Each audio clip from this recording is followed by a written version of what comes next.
चांगली स्ट्रॉबेरी कशी घ्यायची सांगतो तुम्हाला. त्यासाठी तुम्हाला सर्वात आधी स्ट्रॉबेरीच्या व्हरायटीज समजून घ्याव्या लागतील. स्वीट चार्ली आणि कॅमरोसा या दोन व्हरायटी महाबळेश्वरमध्ये जास्त प्रमाणात पिकवल्या जातात. स्वीट चार्ली ही व्हरायटी जास्त गोड असते आणि कॅमरोसा ही variety as compare to sweet Charlie कमी गोड असते आणि कमी फ्लेवरफुल असते. आता कळणार कसं कोणती स्वीट चार्ली आणि कोणती कॅमरोसा सांगतो.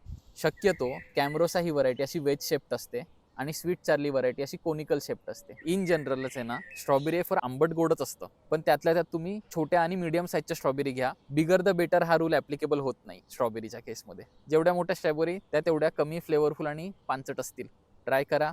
छोट्या आणि मीडियम साईजच्या स्ट्रॉबेरी घेत आहेत त्या जास्त फ्लेवरफुल असणार आहे. तिसरं कलर. टॉमॅटो कलरची जी स्ट्रॉबेरी आहे ही बघा, ही टॉमॅटो कलरची स्ट्रॉबेरी ही कमी फ्लेवरफुल असणार आहे, आंबट असण्याची शक्यता जास्त आहे. ही जी स्ट्रॉबेरी आहे ही चेरी सारखा रेड कलर आहे, डार्क रेड कलर आहे. ती जास्त गोड असणार आहे आणि जास्त फ्लेवरफुल असणार आहे. ज्या स्ट्रॉबेरीच्या टोकाला असं थोडंसं हिरवट किंवा पांढरं असतं ती तयार नाही आहे स्ट्रॉबेरी, ती कवळी तोडली आहे त्याच्यामुळे ती तुमच्यापर्यंत अशी आली आहे. सो ही पण खायला आंबटच असणार आहे. या ज्या ओबड शेपच्या असतात, मोठ्या असतात कॅमरोसा व्हरायटी, या मार्केटमध्ये जास्त अवेलेबल असतात. का त्याचं रिझन सांगतो. त्या आहेत ना स्ट्रॉंग असतात, फर्म असतात आणि ट्रान्सपोर्टसाठी ते योग्य आहेत. वेअरॅज स्वीट चार्ली ही व्हरायटी नाजूक आहे, ट्रान्सपोर्टमध्ये खराब होऊ शकते, लवकर दबते, सॉफ्ट असते. जाता जाता तुम्हाला एक फॅक्ट सांगून जातो. अशी दोनच फळं आहेत ज्याच्या बिया फळाच्या बाहेर असतात. पहिलं तर स्ट्रॉबेरी, अराउंड 200 बिया असतात एका फळाच्या बाहेर. दुसरं फळ कोणतं आहे तुम्हाला माहिती आहे का?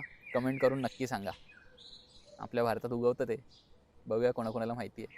आणि तुम्हाला कॅमरोसा आणि स्वीट चार्ली मधला डिफरन्स माहिती होता का? ते पण सांगा. चला येतो मी. बाय.